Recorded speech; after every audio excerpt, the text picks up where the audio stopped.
morning, everybody. Welcome to Economics with the Honorable David M. Walker. Good afternoon for the people in the middle part of the United States, and good evening to the people around the world. And today we're going to have a very interesting topic to discuss why there's this conflict going on in the Middle East. There's a big movement happening, which I have a poll on LinkedIn, the Pod TV LinkedIn poll right now, which has very interesting results. It deals with a subject matter that we're going to talk about today's show called Brics, which is an alliance between Brazil, you'll love these people, Russia, our favorite friend, India, are they our friend? China, what are they doing here? And South Africa. Okay, but that's not just the problem. Just like the SEC, if you follow college football, they are doing an expansion program.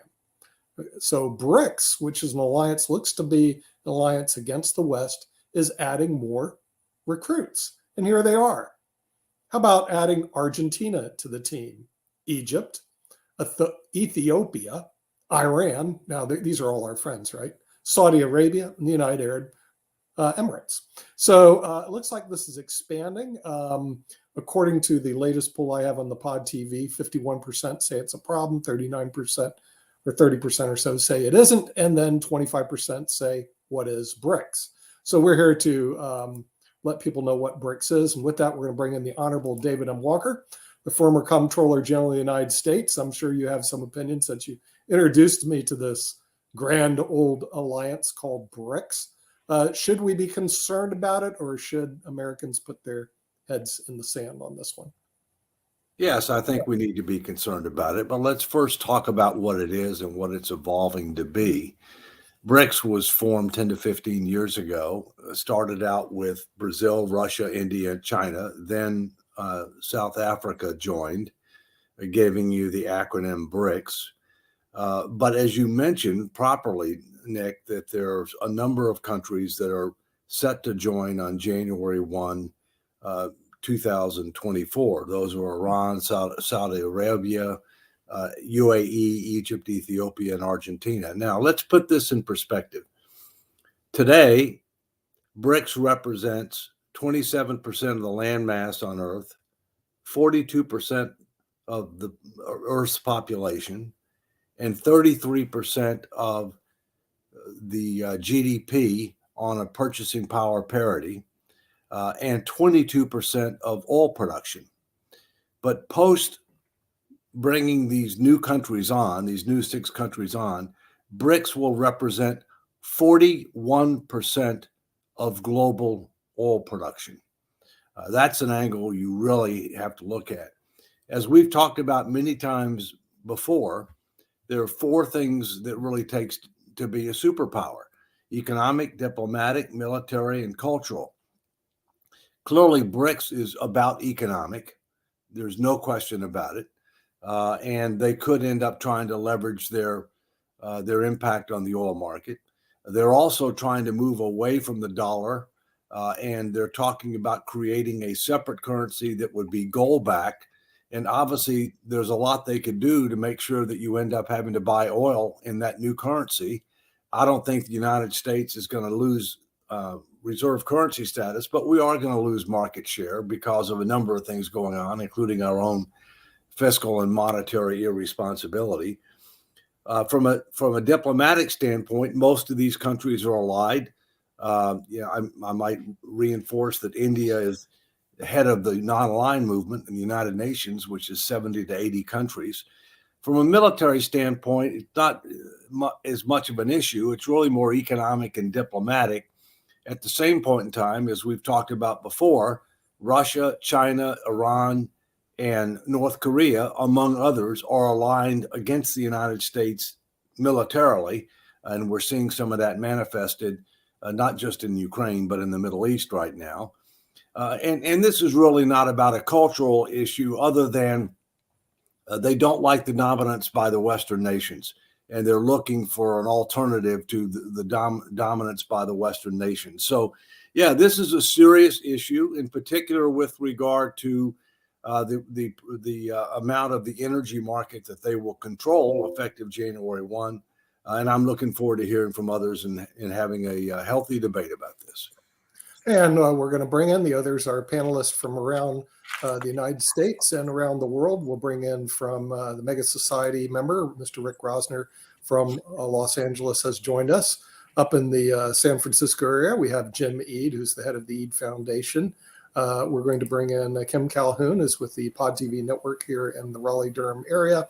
And Sasha Starr is joining us from Canada. So I guess we'll start with you, Kim, since you're right next to me. What are your thoughts on this Brics? I mean, it looks to me to be a hefty alliance, and if it stood just here, it is a contender for world dominance. And some of these people aren't our friends. It looks like Russia's not, but they're worse than the SEC. Look at their expansion. They plan on adding more countries to this BRIC alliance. So what are your thoughts on that? Realizing that on LinkedIn, which is usually a group of educated people, the Pod TV LinkedIn poll, 25% say the answer to this is, what is BRICS? So what are your thoughts on BRICS? Well, I think that they are a very powerful alliance that have been gaining some traction. We've kind of diverted our attention to other things, which I think is a bad thing. I think we need to be paying attention, a very close attention to alliances like this and find out what are their real intentions. And I think David is right. Take a look at who they are and what they represent. Economically, they are probably the world's biggest holder of all of our oil and gas and energy resources. When I attend CIRA, that's, if you look at the map, that's what they contain. And what would happen if, they decide to go to war with us like everyone else is doing right now? That seems to be the next knee-jerk reaction of many people. The other thing that people haven't looked at is like China right now. There's a company called Syngenta, and I think that they're taking over our agriculture. I mean, they already own our pig farms here in the United States, our major pig farm. Syngenta is a huge farming company, actually owned by China. They own over 1,700 acres of land and still buying. And there have been questions by government officials, what do we do with them? I mean, they are researching our seeds. What are they doing with that research? Could it harm us or help us? So I think BRICS, we just need to delve in a little bit deeper and find out what their true intentions are. Okay, we're going to dig over to our Mega Society member who joined us early from Los Angeles, Rick Rosner. Since you score like 1 out of a million on IQ tests, you're able to solve problems. It'll be this, Batman. Is this a problem? And do we? Yeah, I mean, we compound our problem because we need to get the country pulling in the same direction, not have a third of the population believe in crazy stuff. We've never talked about the singularity, which is a thing that tech bros believe in, that the rate of technological change by the 2040s will essentially become infinite because of AI and related technologies. And that allows crappy countries to, like, it doesn't matter. Like, I've got this huge IQ. Doesn't frickin' matter because anybody with an iPhone can be as smart as I am just by using the apps properly. And same goes for these countries that, Russia is a sucky country, low life expectancy, bad GDP, a small population relative to some of the rest of the countries, only 160 million people. But Russia spends $30 million a year on propaganda that makes Western democracies crazier. And so social media propaganda. So technology in the hands of, all these, countries that were not leading makes them more powerful.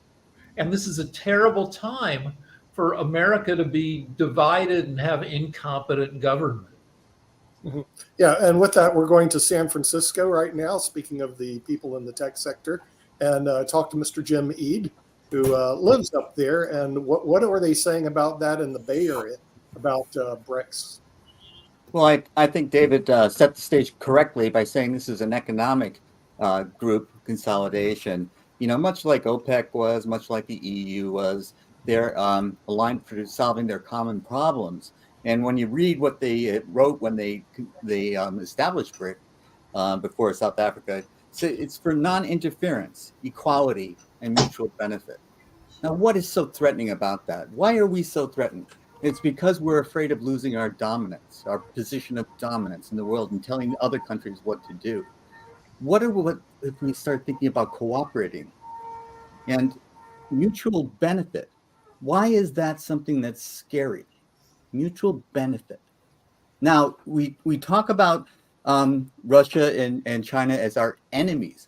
Well, Russia invading the Ukraine was definitely an act of terrorism, in my opinion, anyways. And we have to oppose terrorists. We have to oppose terrorists whenever they manifest themselves. And, China has not yet done that. We still have trade with China. Why not continue trade? I believe in engagement. Brazil, Argentina, they're suffering. These populations are suffering. They aren't real threats right now. But if they have mutual benefit by establishing relations with other countries, they might be able to prosper. Now, why should that threaten the United States? Why aren't we for the global prosperity? Why aren't we in favor of countries like Egypt becoming a better country so its population doesn't suffer? Why is that threatening to us? That's a good question. We'll throw it to our friend in Canada who used to live in the Ukraine, Sasha Starr, who also used to be part of the Soviet Union's army. So, what are your thoughts about what Jim said? Are we threatened by BRICS, or should we ignore it, Sasha? BRICS is a very artificial organization that unites countries that have nothing in common between themselves. If you'll ask what Brazil has in common with South Africa, none, absolutely nothing. It's a bloc which was created by Russia, which goal is only single-handedly to hurt US anywhere, everywhere where it can't. This is the reason why it created the BRICS and now bringing all more countries which are helpless bystanders, like Argentina. Beside winning soccer world championship, what Argentina can do to dance their tanga or lambada until the morning? What else Argentina can do? Be realistic. What they are doing, they are useful idiots in the hands of Russia. China is playing very skillfully both sides. China, the more than anything else, they would love to have understanding with the United States. And I think it will happen rather soon, rather sooner than later. And then it would completely isolate Russia, and BRICS will be nothing but bunch of stationery and maybe a couple of telephone calls around the world. That's about it. Okay, we'll go to our international hedge fund manager out of Australia and get a view from down under. So Shaquille, should we be concerned about BRICS? I notice you guys in Australia and you guys in Canada are not part of this wonderful mutually exclusive organization. What are your thoughts? What are you guys saying down under?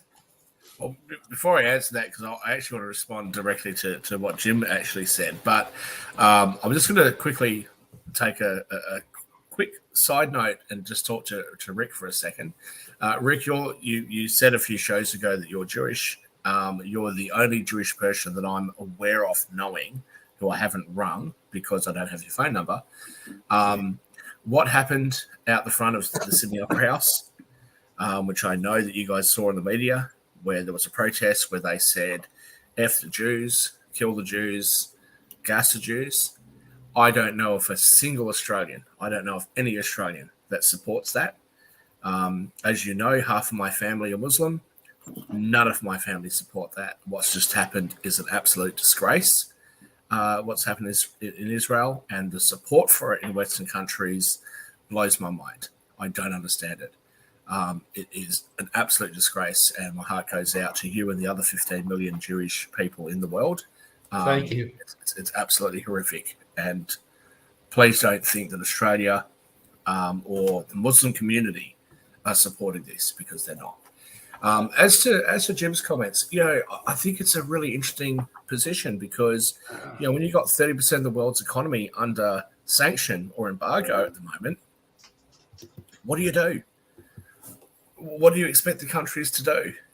And I think there's a tendency these days in the West, and especially in the Five Eyes nations of Australia, Canada, the UK, New Zealand, and Australia, to say we shouldn't interfere in those countries.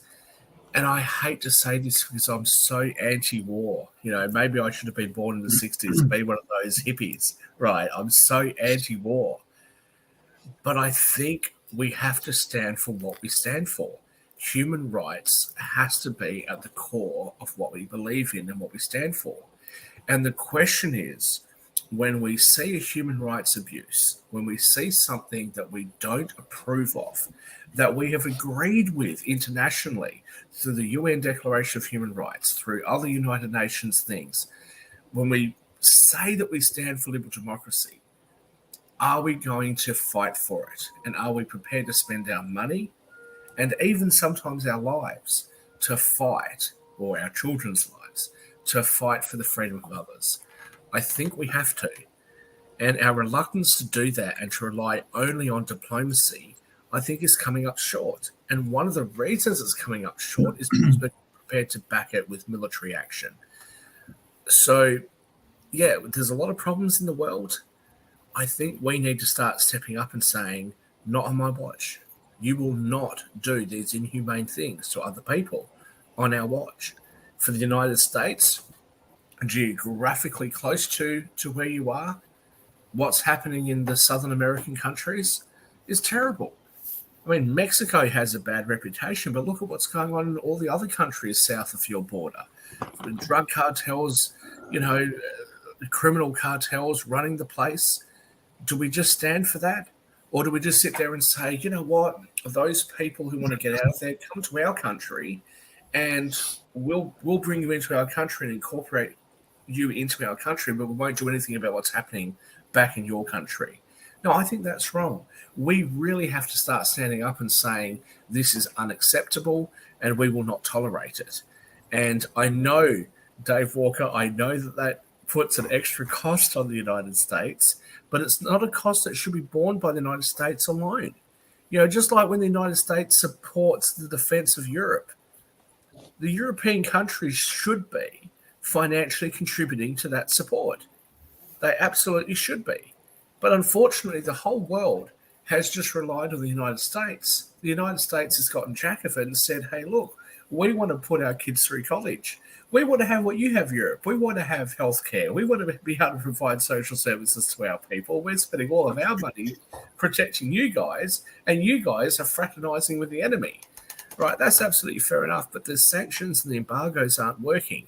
But as far as criticism of the Brics countries, I'll just say two things on this. One, as I've said many shows before, they're operating in their own interests. The Belt and Road Initiative from China, what a fantastic idea. That's something that we should be doing. But the second thing that I will say is when you see those countries doing those sorts of things, and you talk about a country like Saudi Arabia or the UAE or other countries that are beginning to flirt with the Brics countries, what we're really talking about is countries that we won't sanction trading with countries that we will sanction. Okay? They get an advantage to our detriment.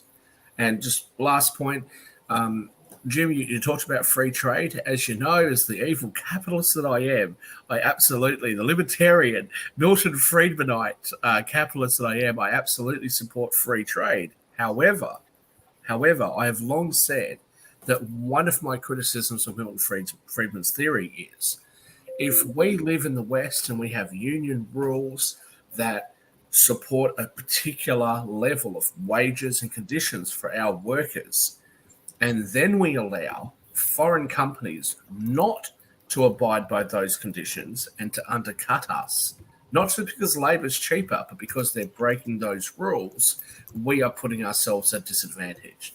And the question is, do we put protectionist tariffs in, or do we do something about those countries?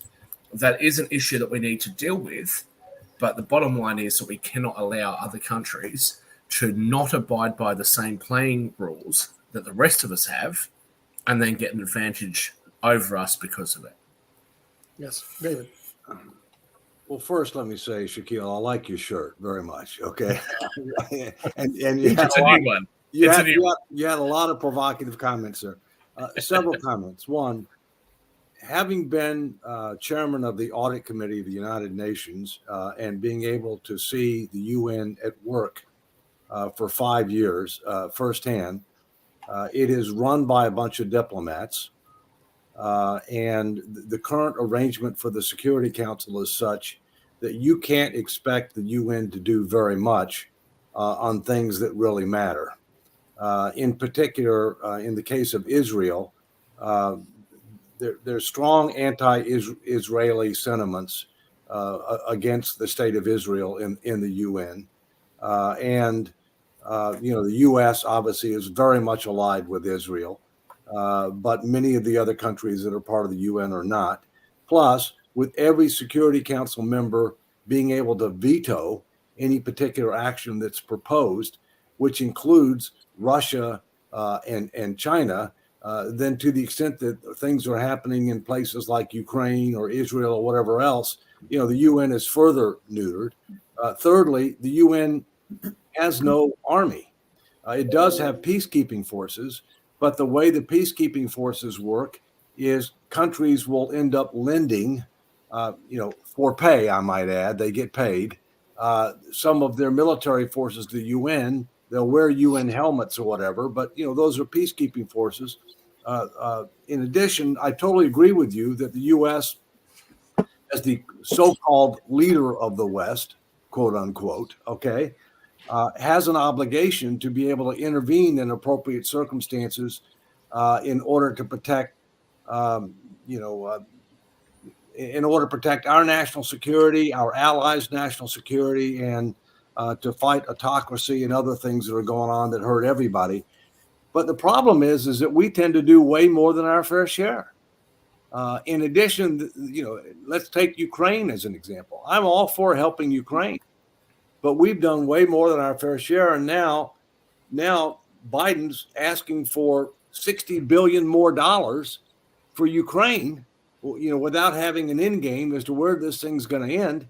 And so my view on that is, hey, let's help Ukraine, but let's use a little bit of incentives and say that what we'll do is it will match what the Europeans give.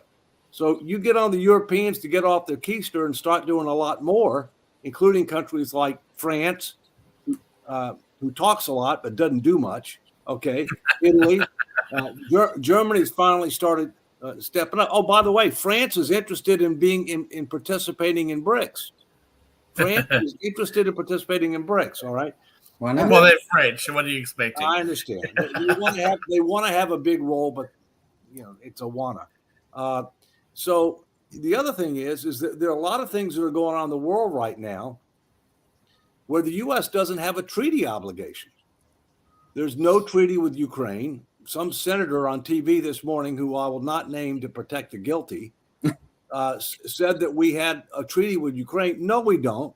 There's something called the Budapest Agreement, which is not a treaty, which Russia, the UK, and the US signed back in the early 90s so that Ukraine would give up its nuclear weapons. And guess what? Needless to say, Russia didn't honor the bargain, but it invaded Ukraine. And what happened when Russia took over Crimea in 2014? The US did nothing. All right. So we don't have a treaty with Israel, although it's obviously our greatest ally in that region of the world. And we obviously want to do everything we can to protect Israel. We don't have a treaty with Taiwan. There's some people that say that we have a treaty with Taiwan.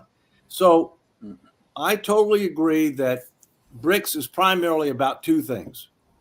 It's about economics, and it's about trying to counter Western dominance.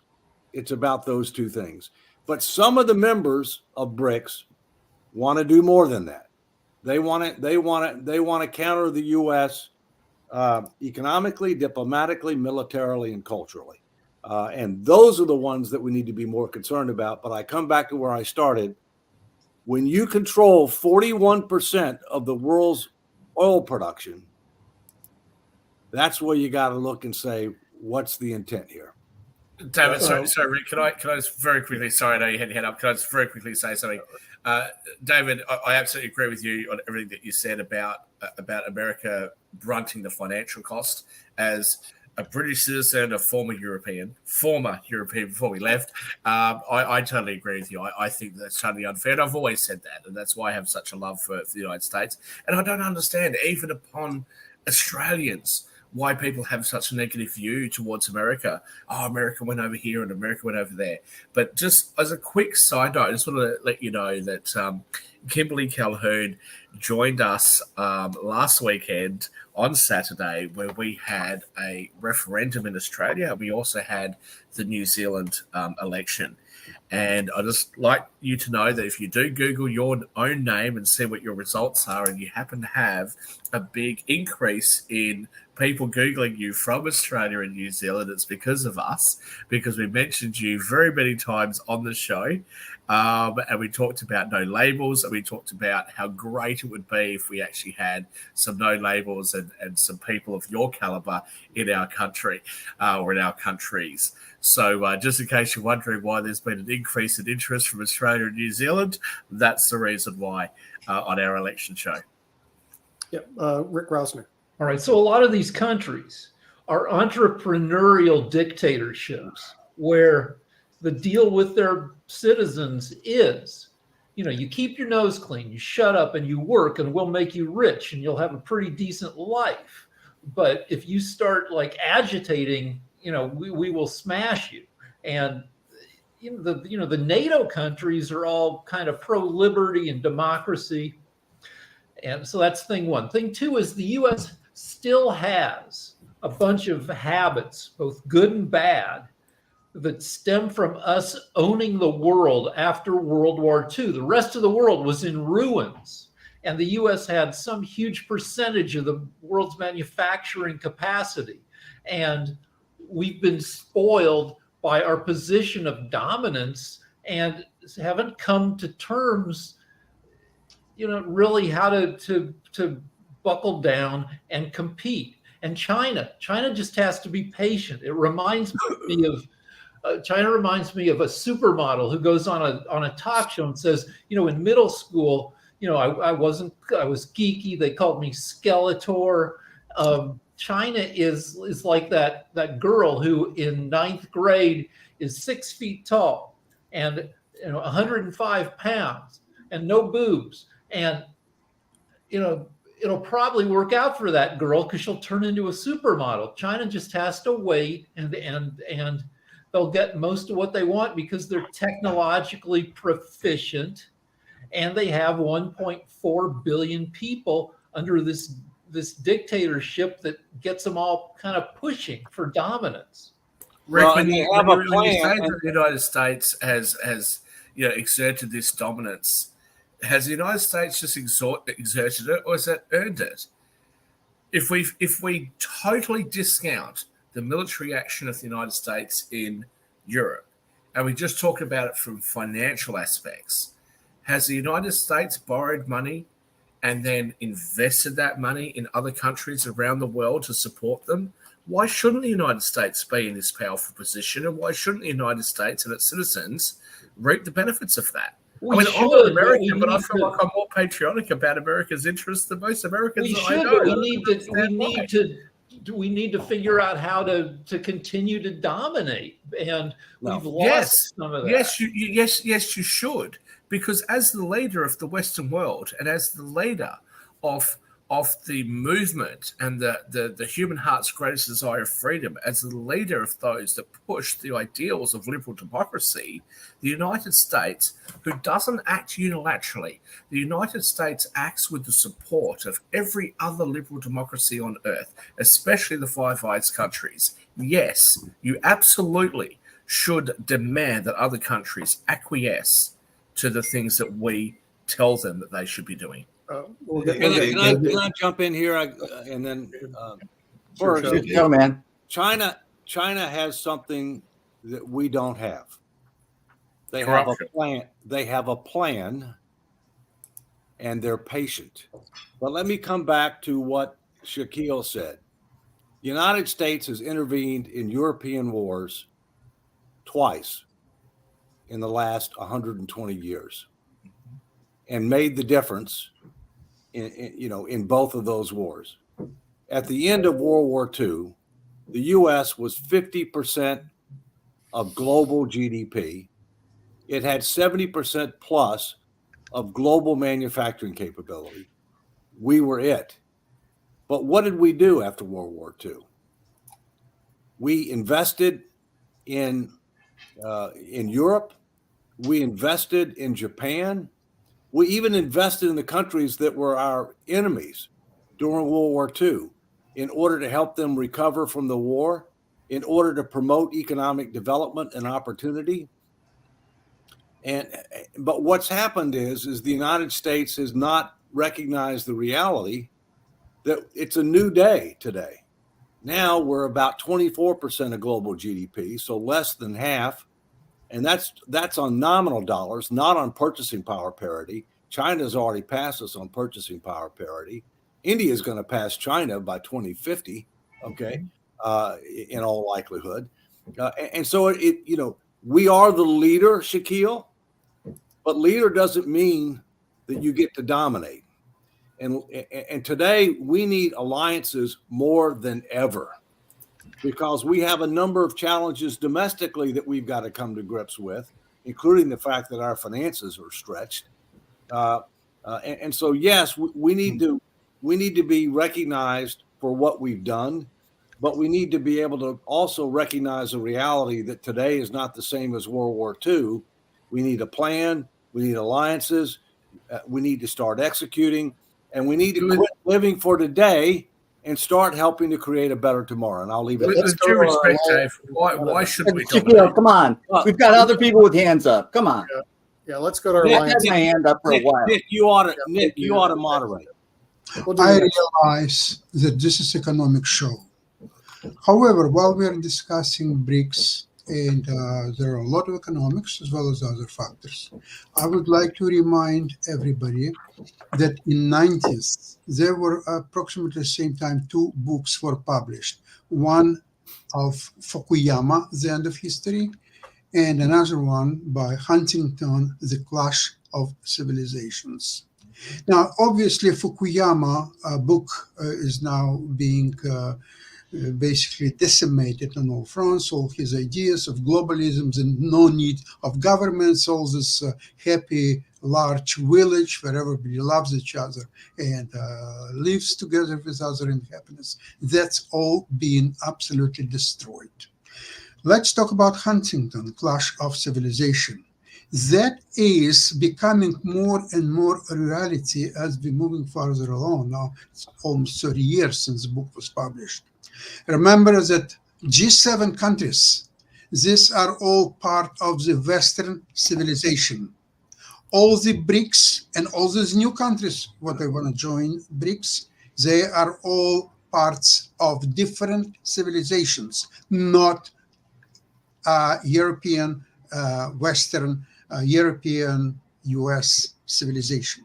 So to preserve this civilization, both economically and militarily, the West have to be A, united, B, strong, and to lead the world, not just trying to patch things a little bit here, a little bit there, and so on. If you want to have this policy, you don't need $1 trillion war budget, military budget. All you need is maybe $50 billion just to make sure that you can defend against Canada and Mexico. That's all what you need. You have almost $1 trillion budget. Why? David, could you explain?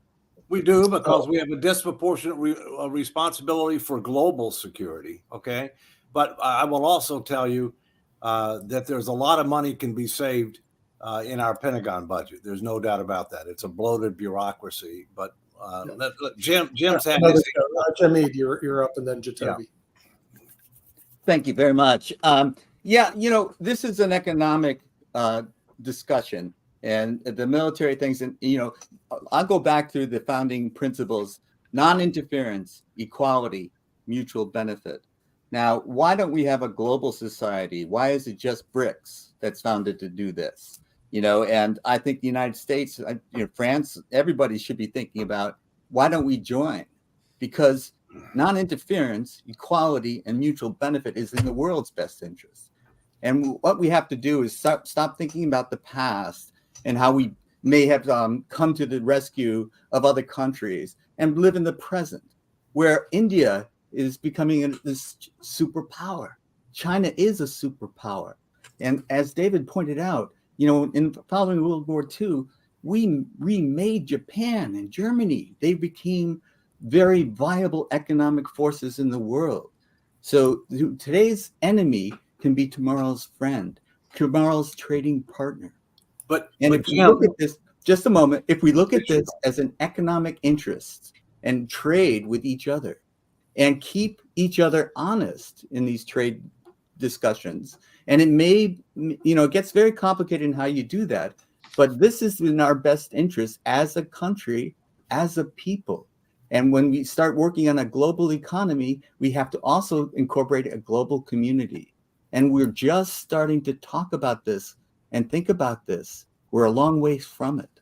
But Jim, I would respectfully suggest several things. Number one, just because they use certain words doesn't mean they're committed to those words.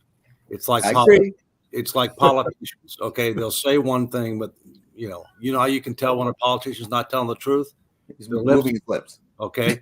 Secondly, and Megan Trainor did a good song about that. The second thing is you're talking about why the UN was created. The United Nations is a lot bigger than Brics, okay?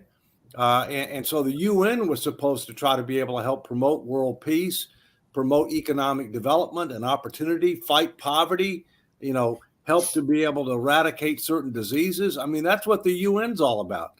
And the UN does some good work, but it is dysfunctional. It needs to be able to be revised, including the Security Council, to recognize the reality of today and tomorrow, rather than based on post-World War II, situations. Well, with all due respect, Dave, what I'm suggesting is that Brics is a sign of the new day, the new promise of the new. The UN is a sign of the past. It is dysfunctional. Yes, it had all those promises. Yeah. And of course, yes, Russia is not telling the truth. There's no question about it. But why is Argentina suddenly our enemy? Come on. They're not. No. Brics. It's an economic situation. It's an economic organization. It's economic, like the EU. Well, it's economic together. Trade with them. It's economic, and to counter what they believe is a disproportionate influence by the United States and the West. I mean, Correct. That's what it is. It's not military. They're not enemies because they're a member Correct. Of that. And by the way, one of the things we got to think about, Jim and others, and I'll stop here. India is a wild card. Yes. India is going to have the largest population in the near future, okay, if not already, okay. India is growing. India is a democracy, the largest democracy.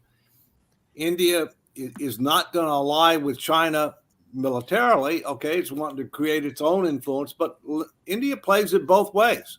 Sure. They've got very close ties to Russia. And so they're going to be a particularly important force. I'll tell you somebody else who's going to be important economically and potentially militarily. Turkey. Mm-hmm. Turkey's a wild card. Watch out. All right. Jacoby, you're up. So, Dave, this is why I enjoy talking to you sometimes. It's great because I think I agree with a lot of what you say, and then it's good to hear from different perspectives. In terms of, because I completely agree that we don't have a plan, because I don't think that we're thinking future. No. We're not we're still stuck in the same archaic idea that we need this giant power, this blah blah blah blah blah. And I think if we look globally economically, is it possible? I'll put the question to you. Is it possible, because of the shift in us being more of a service country or service-oriented country, less of a manufacturing, even though we're trying to bring manufacturing back, but that's going away to automation. How, in your perspective, can we economically begin to, I guess, not really dominate or even focus on, hey, we must be? How can we create a coalition around future tech, similar to the way that I guess China and India are both pushing that future technology with AI? How can we as a country jump into that same boat and begin to build coalitions that way, which deal with the future technology and the future of the economy globally and not just in one area? Well, I think there's no question that it's in our interest to do that as long as others want to do that too. It's like a two-way street, right? Mhm. I think most Americans are for free trade, but they want fair trade. And not everybody wants, everybody wants something that's to their advantage. Okay. And so we got to get past that.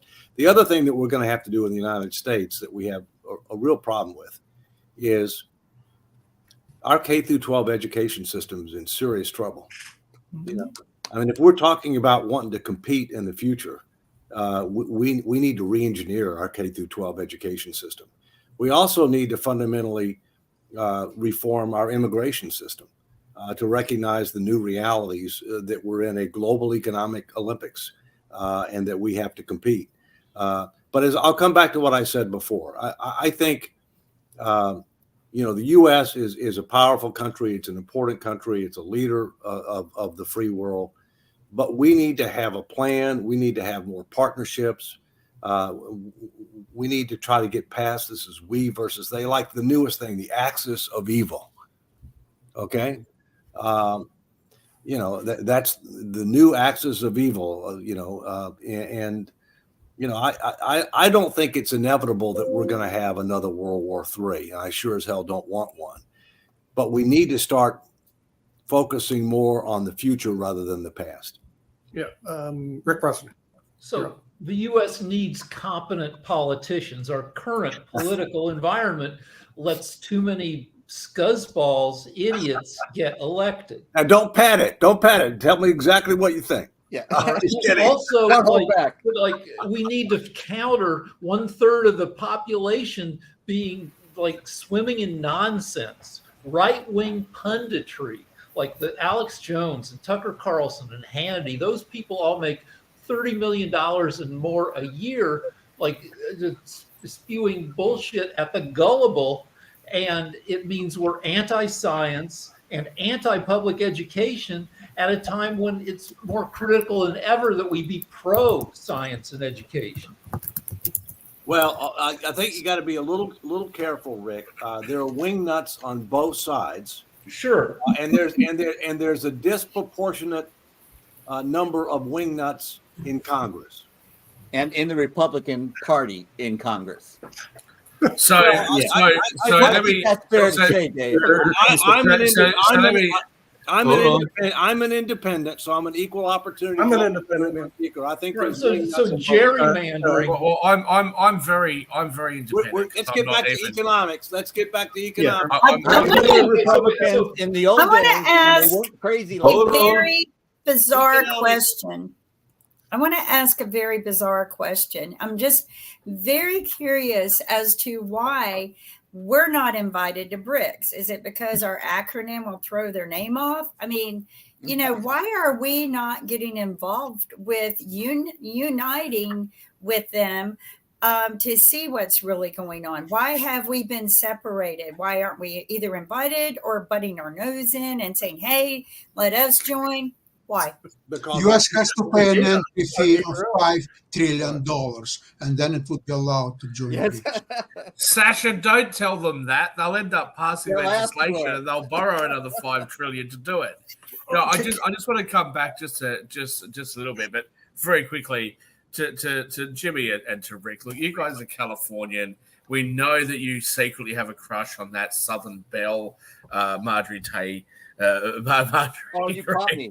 You caught me out. I don't know what you have against her. No, I do want to very just quickly say to Dave, you make the comment, well, why should America be doing this? Well, who else should? And you don't do it alone. You do it with everybody else. But to Jim, you make the comment about should we be neutral? And when you say we, you're referring to the When United did I say States. that? But should we? Well, When did earlier I you say said it should we neutral? interfere? I never said neutral. Well, you were talking about should we interfere. I'm misquoting you because it was a while ago now. You were talking about U.S. interference in other countries and should we be interfering in other countries? You made some reference of that.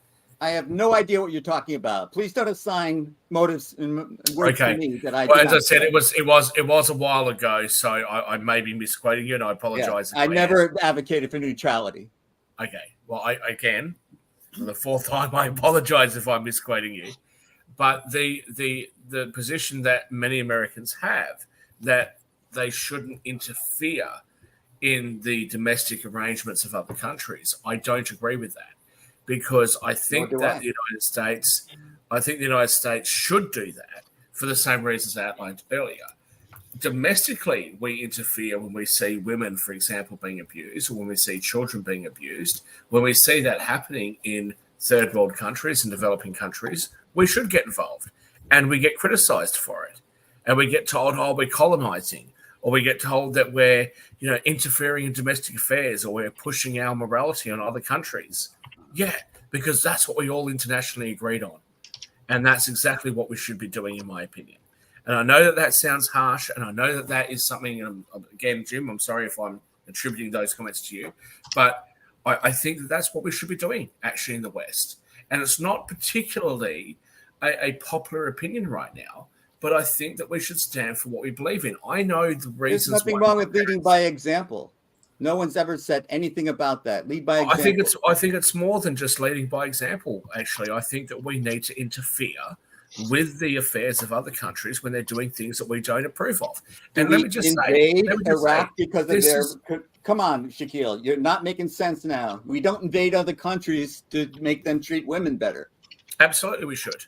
Yep, I believe that we should. And I'm not with you on that. So my family, and I'm not an isolationist, although there's a strong that's isolationist tendency in the United States. So my family, my parents, my next generation up from me, moved to Australia because and to the UK because they wanted to have a better life, because they wanted to have freedoms and liberties that they didn't have in their home countries. Exactly. Okay? So I'm pro many immigrants do that. Now, we sit there and we take those immigrants in, but we don't help them in their own countries. Now, in domestic affairs, if your next door neighbor, if you think that he's bashing his wife, you call the police and you interfere in his home. If you think the person across the road is abusing their children, you call the police and you interfere with what's happening in their home. But for some reason, when it's happening in a different country, it's happening in a different country and they're abusing their women or they're abusing their children, we sit there and say, oh, baby, we shouldn't get involved. Absolutely, we should get involved. Because if we really believe what we say that we believe, hold on a second, and Jim as well. I had a quick question for Shaquille, because there are countries that have some very strong views against the LGBTQI community, and I know that there are some in Africa and a number of other parts of the world. Am I hearing you correctly in thinking that we should interfere in those countries because they have different belief systems in those kind of areas, and they've definitely had some very strong Supreme Court decisions and some very in their version of Supreme Court, as well as some other strong decisions. So, are you saying that we should interfere in those countries, even though we might have different moral views than they do? And everything along those lines, because I know there are a number of countries, we can go even to some of the genital mutilations and definitely around some very strong LGBTQI thoughts and everything. So should we be interfering in those countries? Yes, we should interfere.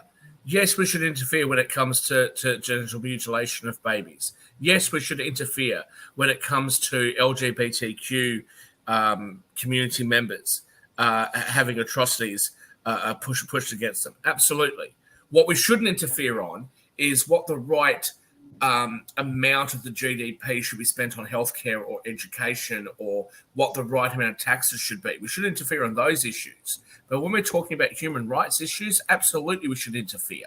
We either interfere and say these are the ideals that we stand for, or we sit there and say we're absolute hypocrites. will tell you that we stand for these ideals, That's or sign incorrect. international That's not a agreements correct choice. saying that we There are stand for other these choices, ideals, Shaquille. will You're not- force you to you're not being sign fair. those agreements, but You're then not when being you fair. break them, we'll just All sit right, there like all a right. bunch of pansies. and do Dave, nothing David, about it. David, That's ignorant. Dave, Ideally, what we should do is act globally through institutions that have a broad-based degree of support. Ideally, the United Nations would be much more engaged in the kinds of situations that you're talking about, Shaquille, with regard to human rights, with regard to economics, with regard to diplomacy, and even with regard to militarily. I mean, having a force that could be committed. I don't think it's appropriate for the United States to unilaterally exert itself, nor can we afford to. But I think we could reform and enhance the UN to make it more relevant, because I don't think it's very relevant right now. And that includes fundamentally changing the composition of the Security Council to recognize the reality of today and tomorrow, and to not give any country a veto right. No single country should have a veto right over what the UN does, including the United States. Jacoby. Yeah, I was gonna. I mean, honestly, this is again where we agree again, Dave. Yeah, I mean, you cannot have one country try and unilaterally tell everybody else how they should act. So using the UN, bolstering it. On top of that, creating a coalition to talk about to work with these issues from women on the board, LGBTQ representation, all the inclusivity that you can have within that UN, and pushing that out there as it's working. And I think we don't give credit to where sanctions come into play, because to bring it back to the economic side, we should utilize those sanctions in those ways. That is your way of intervention, because you cannot militarily jump into another nation, because that's a war. So again, the best way, the only way through is economically and humanitarian aid, utilizing those economic levers to work through and get that aid for those LGBTQ who are being killed in Africa just because they're gay, or the women who are being abused in different areas across the globe and sold in sex trades, and the individuals within North Korea that are being tortured. I mean, there is a lot out there, and we need to work as a coalition, a global coalition, because we have to stop this isolationist idea and this ethnocentric idea that we know all. We have to work with global partners. We have to work with a coalition to get these things to work. Can I get back to Kim's question? We've been doing that for decades, and what we have right now is a bunch of countries that are forming the Brics alliance, because what we've done hasn't worked. We've put sanctions, we've put embargoes on them, and they've all joined together and formed a trading bloc. So you're saying just to quit? To do the same shit? Hold on a second, Dave. Let me jump in for a second, okay? First, let me get back to Kim's question. Kim says, why aren't we joining Brics? I don't think they want us, because one of the reasons that Brics was formed was to counter what they believed to be was the disproportionate influence of the United States and the West, okay? And one of the things that they don't like is economic sanctions, all right? I mean, several of these countries have economic sanctions imposed on them, all right? And they don't like the dominance of the U.S. dollar with regard to global trade, which is also one of the reasons why they're trying to develop support for a separate currency that might be a gold-backed currency. And I think where they're in the best position to try to make that happen is with regard to the energy markets, because after January 1, 2024, they will control 41% of oil production in the world. Hey, Dave, just really quick, I know we're winding down, but one of the complaints that I've heard people saying, even from the Brics country, is this notion of we can't even get our own house in order and everything because we've got a housing crisis. We've got a number of houses that are going up. I can speak of Durham, and I'm seeing all these houses that are going up, and they're not even at maximum capacity. And we have a homeless problem at the same time. And of course, we won't even talk about the penal system and what's going on with that as well. So I know that that's one of the complaints that the BRICS nations have. They're like, you need to get your own house in order before you can tell us what to do. And I agree with that. I agree with that. I want to address one thing, and that's why I asked that question. That's the questions we have to be asking ourselves. Why are we not part of that organization so that we can understand what their real intentions are, so that we can get our house in order to protect ourselves or to improve what we need to improve, because they are planning. They have their house in order. And right now, if they really wanted to, they could take over. So I asked that question on purpose, not just to be goofy, but to start setting into place what we need to be paying attention to. But they're specifically against us, right? That's why we're not part of them. That's Specifically against us.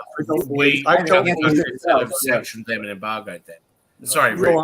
So in our current social media and niche media environment, the loudest voices are the craziest voices. I'm on Twitter or whatever you call it all day, and I'll tweet that Donald Trump molested my dog, which is and we're bombarded with a fire hose of this garbage all day. And in Congress, because of gerrymandering, the craziest candidate gets elected, because in a safe district, safely Republican, safely Democratic, the primary determines who wins. That's correct. And it's the craziest, most extreme people who show up to vote in a primary. So you've got a bunch of people in Congress on both sides. Robert Menendez should be out. Matt Gaetz should be out. That George guy who took his donors' credit cards numbers and just ripped them off for 10, all should be out, but they're all protected, insulated by their media. Well, one of the biggest jokes is the Senate and House Ethics Committee. There was too many words. I wish there. I wasn't laughing. I wish I wasn't laughing. Dave, there was too many words there. It's called an oxymoron. One of the biggest jokes is the Senate and House. Oh, okay. Just left it at that. All right. We definitely have a problem in our country, and that's one of the reasons why I support No Labels, because Travis, the person who's been watching us from Australia, even said it. We have to stop creating the divide at the top, where they have created the labels and they divide us and them. And we need to begin it by just getting people in office that have no labels. They have no party favors that they're giving to everyone, that they are joining together to make a better place for the United States, not for themselves or for their party.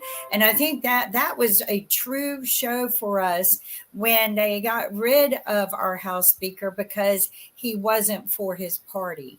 I have issues with that. Let me just say, as one of the national co-founders of No Labels, I support what you're saying. Today, the latest statistics I've seen, 48% are unaffiliated voters, including me. 27% are Democrat, 25% are Republican. Choice and competition is one of the foundations of our democracy. Check out nolabels.org, wherever you are, anywhere in the world. Dave, can we bring you to Australia and make it nolabels.org.au? Can we bring you over here, please? Nolabels.org, and we're out of time. We'll see you next week on Economics. I had a good one. I did too. All right, Tony, next week.